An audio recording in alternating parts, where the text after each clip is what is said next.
Hi everyone, so I'm here with Tony Millyard and Belinda Paul, and we're here to talk about oboes today, so specifically Tony's instruments that he makes and we sell at the shop, and he's collaborated with oboist Belinda Paul, who's with us as well. So starting with the kind of big general questions to introduce you to our customers. So starting with you, Tony, basically, how did you get into instrument making and playing as you do? Go. Well, I discovered early music back when I was in my late 20s, and I actually went to an early music concert and didn't know what early music was, thought it was folk music. I happened to have a Fairport Convention t-shirt in my bag, and I was on holiday and thought I'll strut in and look the part, and it hit me like a steam train. It was proper Renaissance early music. And I decided to get into playing at that time. I had played as a child and couldn't afford to buy the instruments, but I discovered that there was a course at Westdean College under the tutelage of Eric Mulder, where I could make some of the instruments that I looked like I'd like to play, but for about half the price of buying a new one.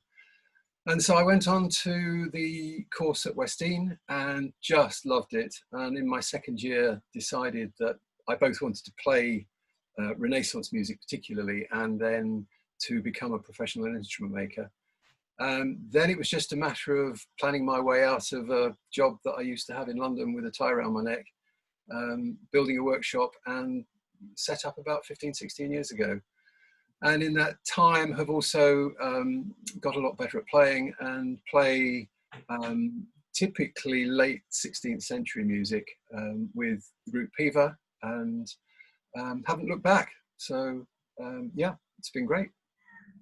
And so over to you, Belinda. So obviously you're a Baroque oboist. You've played with numerous early music groups, and you play a lot of chamber music as well, which is your sort of passion and sort of something you've really sort of started focusing on.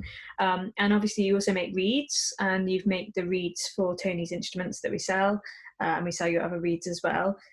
So for you getting into the Baroque oboe, was it the kind of sort of the more standard coming from the modern oboe into the Baroque oboe? And in terms of sort of your making of reeds, is that kind of come from necessity in terms of oboists needing to make reeds, or have you come to it through a different way?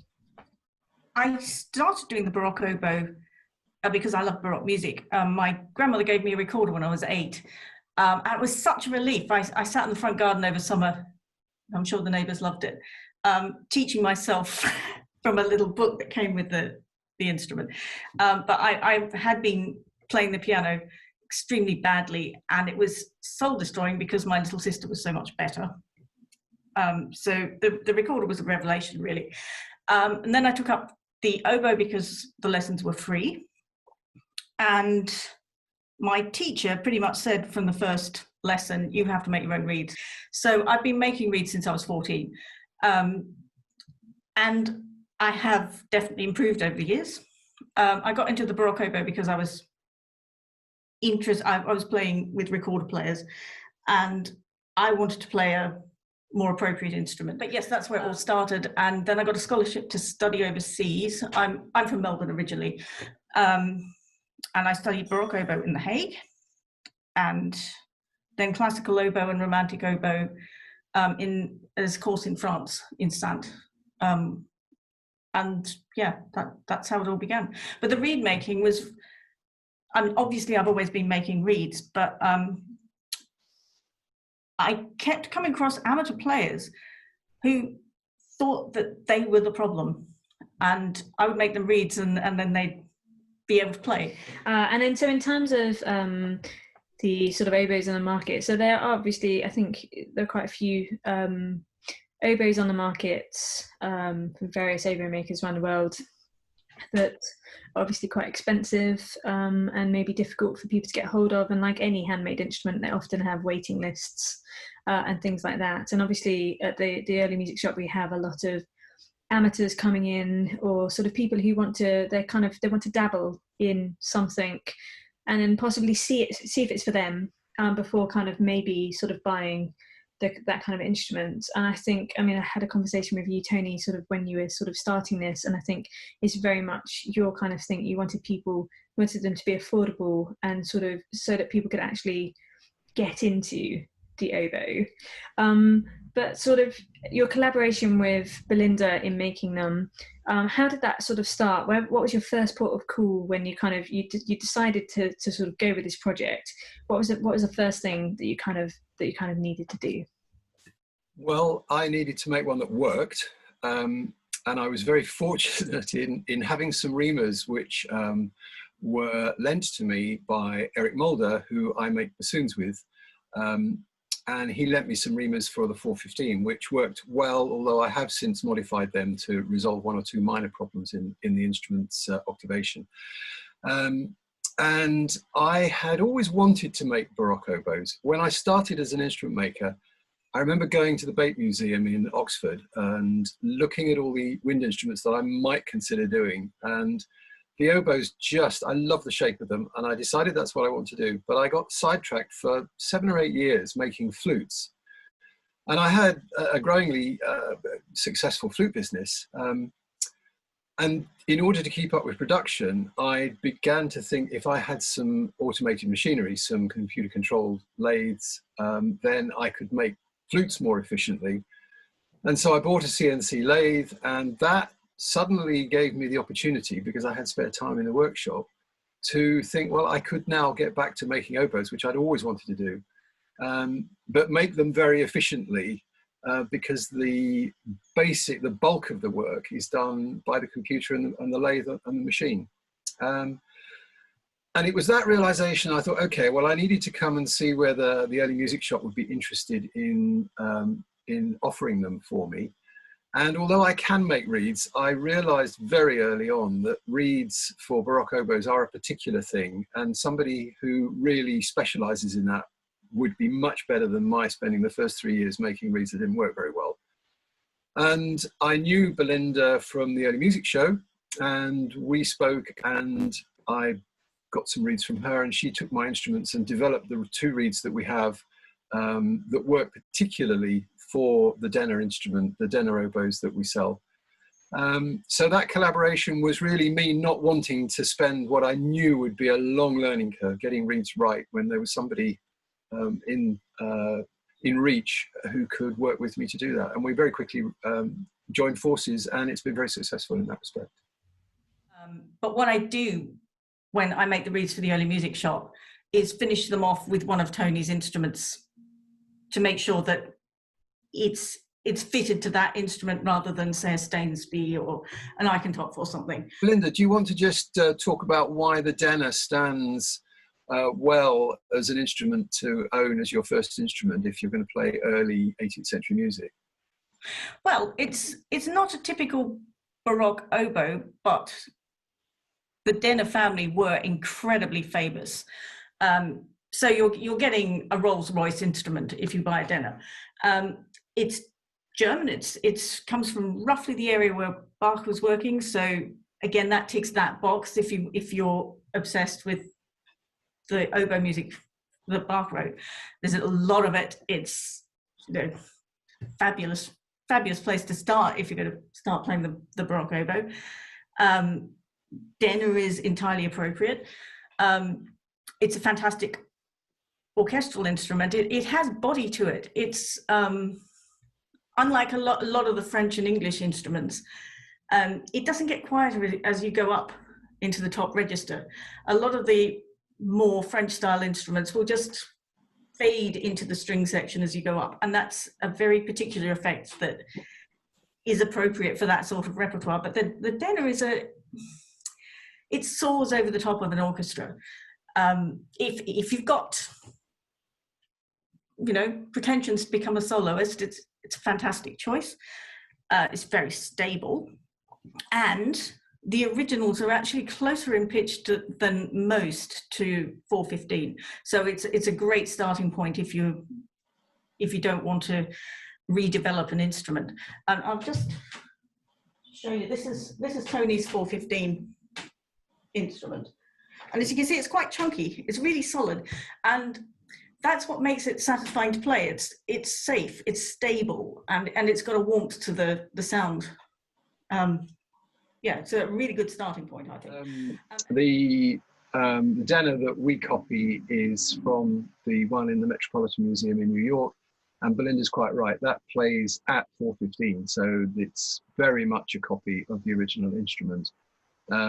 When I made the 440, which was a bit of a speculative thing to do, because a lot of people said to me, "Oh, nobody plays Baroque oboe at 440," and it was I'd got two people who I knew personally who said, "I'd really like a Baroque oboe, but at 440, so I can play with other normal people rather than Baroque early music specialists."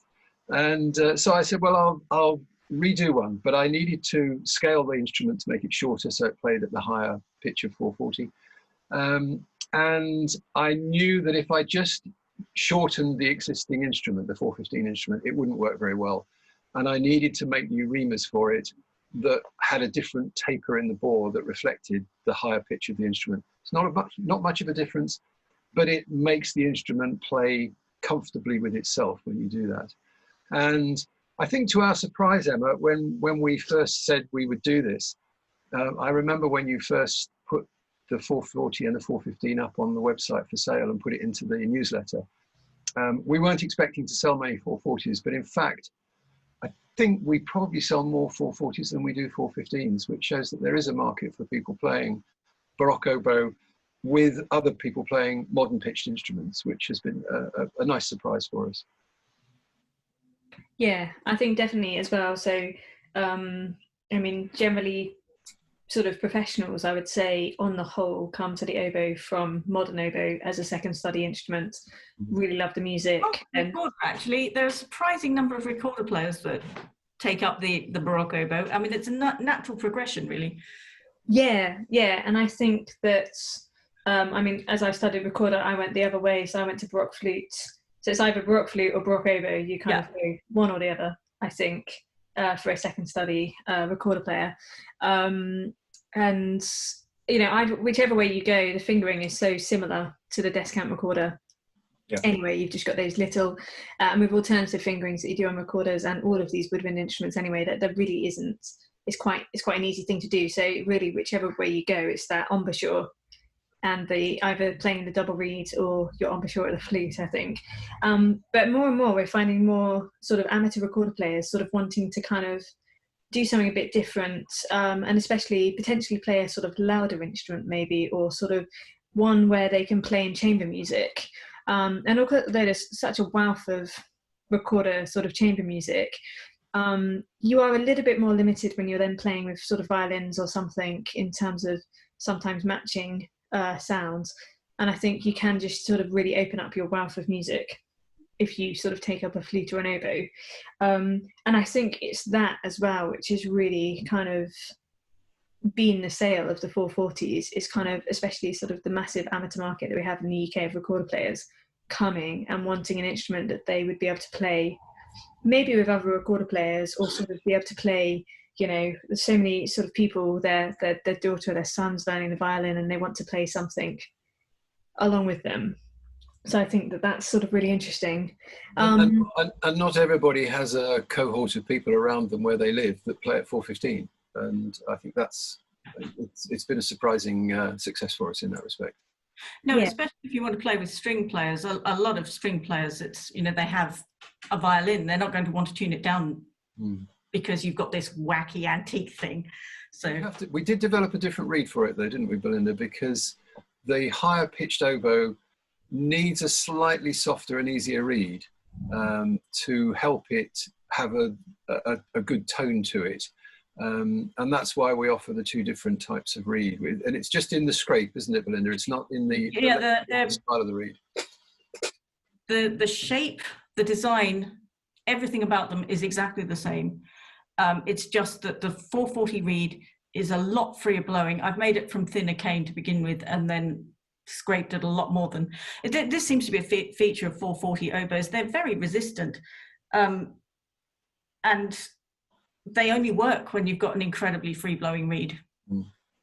Yeah, I must admit, Belinda likes an easy scrape on the reed. I also like to play with an easier reed than a harder one.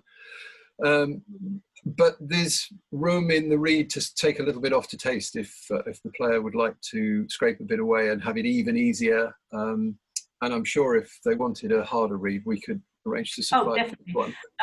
I was going to say that it is possible to take more cane off. You can't put it back on. Once it's gone, it's gone.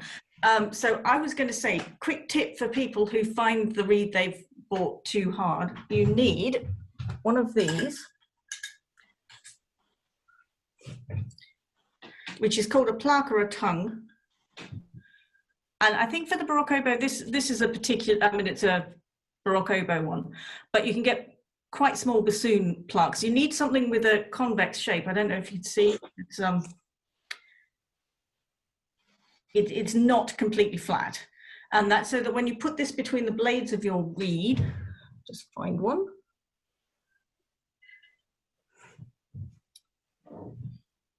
So yes, if you happen to end up with a reed that's just a bit tough, what you do is get a plaque like this, and you put it very carefully between a well-soaked reed like that.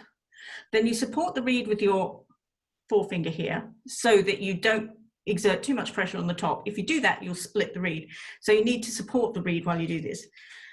These things are really cheap. They'll cost you about £2 maybe.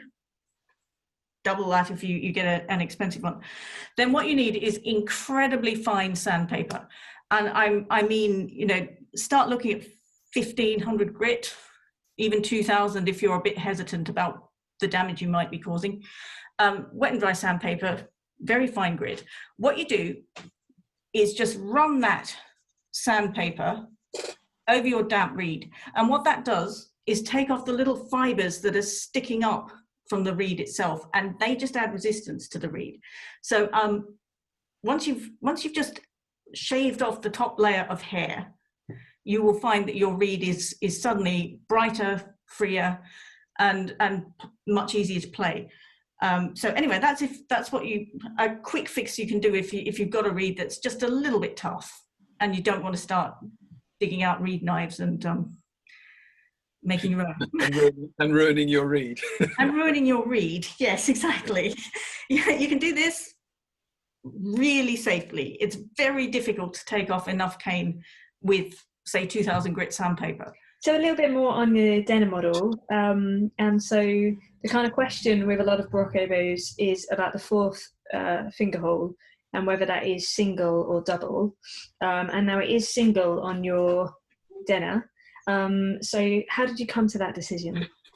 Well, the first prototype I made, I was aware that a number of oboes, original oboes, have a doubled hole 4 on them. And I've always played, when I've played oboes of that era, it's always seemed easier to me to use the double hole than to use the cross fingerings. So my first prototype was made like that. And I have to say the three-fingered G note just lost tonal quality from having that. And so I made a second prototype which had a single hole as per the original, and Mr. Denner knew what he was doing.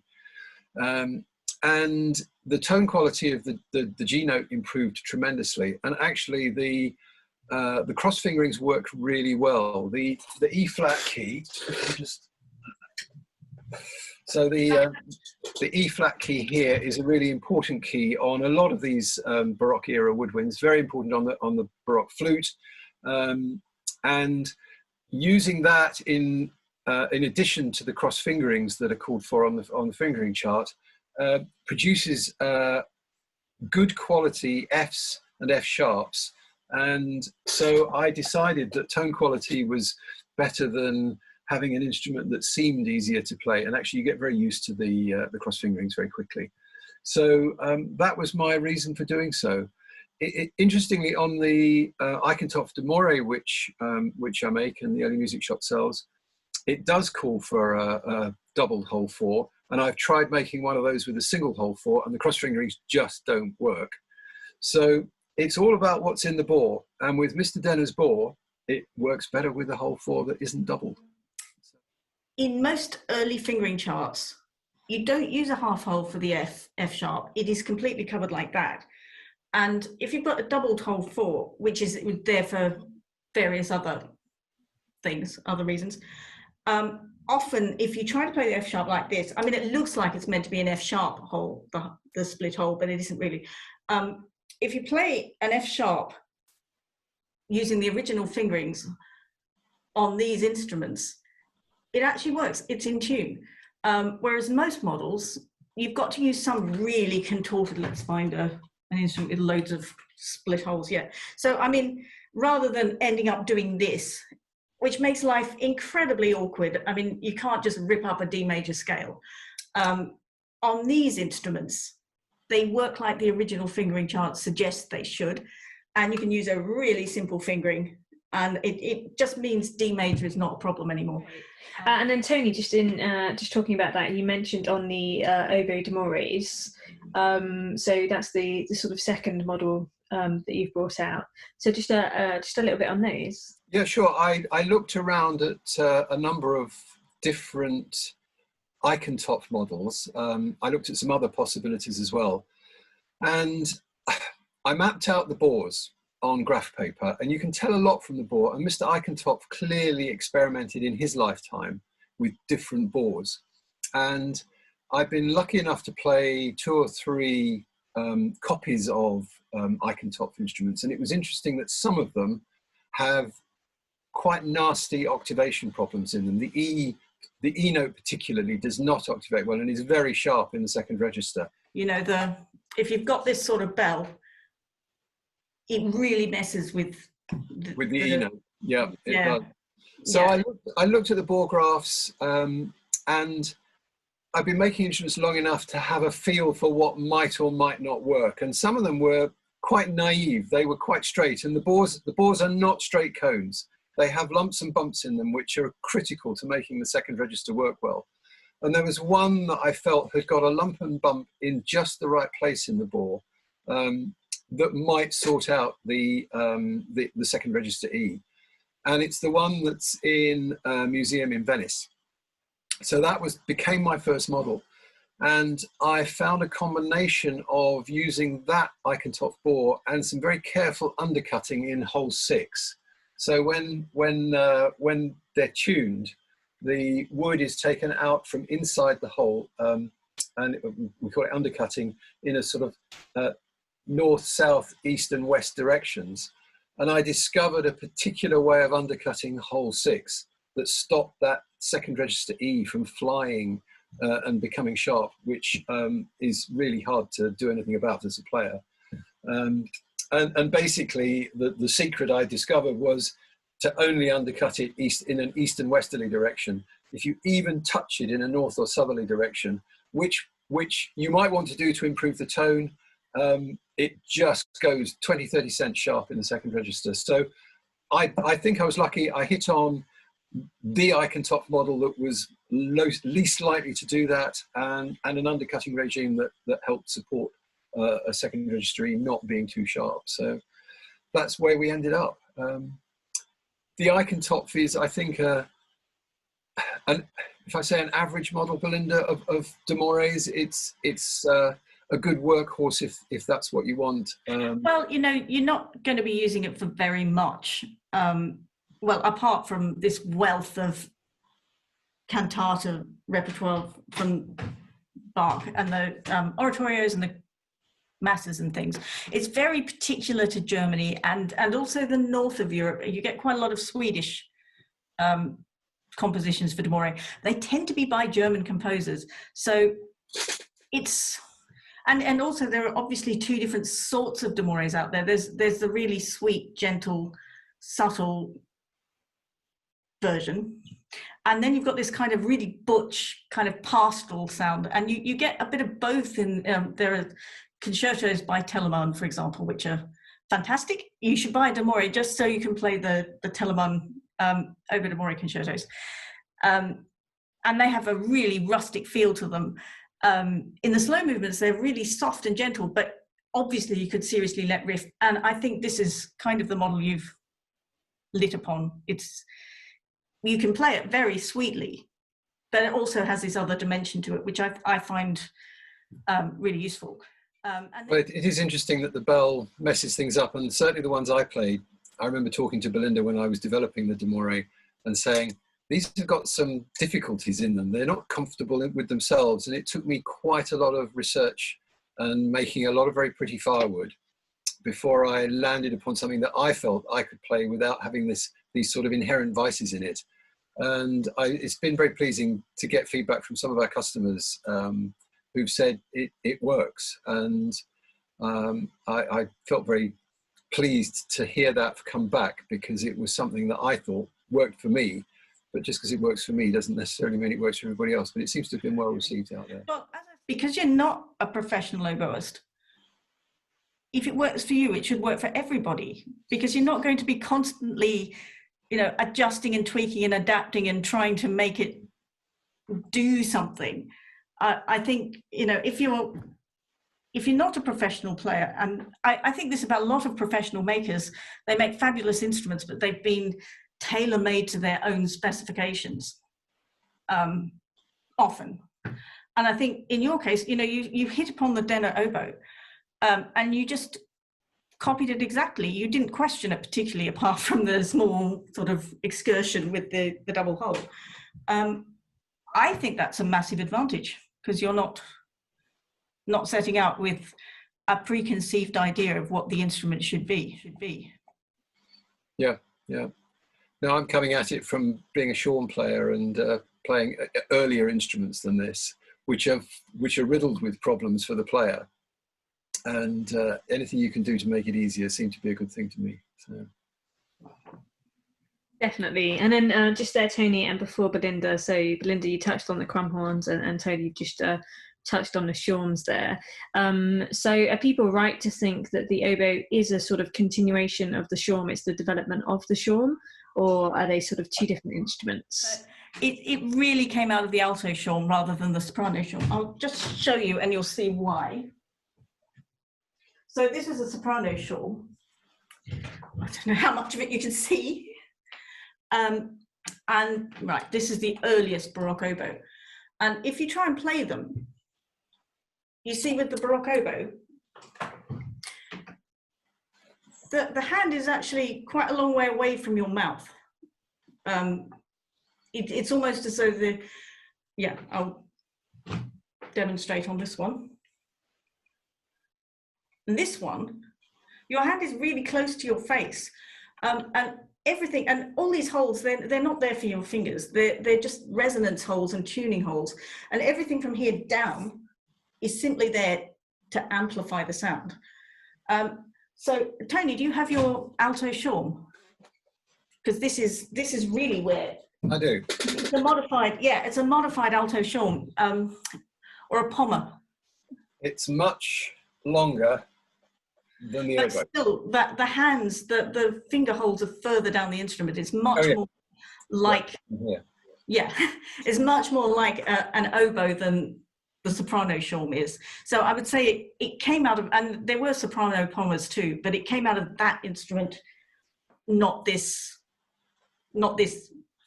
loud outdoor instrument that I've just shown you. And in fact, the alto shawm is a much more restrained instrument than the soprano that I've got there. So it may make sense. But well, they were trying to find a universal wind instrument, and they succeeded. It was really the backbone of the Baroque orchestra, but also it's portable, which means that you can take it out on campaigns. You can go marching with it. You can just fold it down. Whereas the shawm, I mean, that's it. You can't fold that down any more than it already is.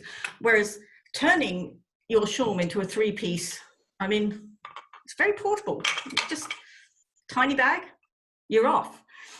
And because they were so portable, you could take an oboe band anywhere with you. You didn't need the string sections. You didn't need people walking around playing cellos on the march. So it became the thing that you invested in first. The shawm its root was from an outdoors instrument, loud and proud, a street instrument. Yes. Whereas the the refining of the bore, the closing down of the bore, making it a slimmer bore in the Baroque oboe, makes it much more suitable for inside work, for chamber music, small ensembles and orchestras, rather than loud and proud in the streets. Or you know, in a large hall. Yeah. You would need a big space to seriously have fun with a shawl. I mean, there are many. This isn't something that just happened around 1660. You can see all over Europe there's a sort of trend to finding an instrument that will work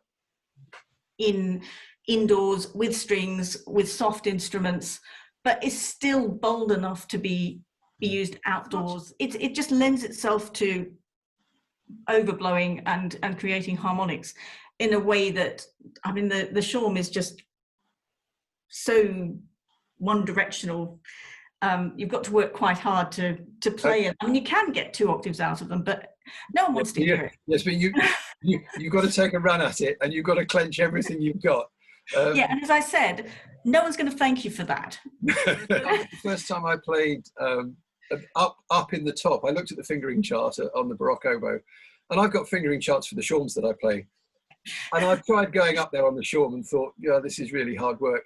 And when I came to the oboe and thought, well, there's a fingering there for a top C, but I wonder if it's there. You put your fingers on, you blow into the reed, and out comes the note. So much easier up in the top register and above the C as well. The notes are there, and you don't have to work overly hard for them. Whereas on a shawm, the minute you get halfway up the second register, your embouchure has got to be in tight condition to get there. So yeah, a much easier instrument to play and have that wider range available to you. So for people wondering, is there a wealth of oboe music? I'm guessing that there's a huge wealth out there for them to get cracking and get started on. Oh, absolutely. I'm just going to hold up a book because it's this is a bibliography of the surviving 18th century oboe repertoire, and my husband described this as the most boring book in the world. It is entirely library listings. So there's an online version of it. It's called the Haynes Catalogue, spelt in the American way. So you can look that up and go and track down your own music. But what I've been doing, because the oboe is not really thought of as being an instrument you just play by itself. And yet that's what I've found myself doing recently. So I've been using his catalogue, but also some other online library catalogues, and tracking down solo oboe repertoire.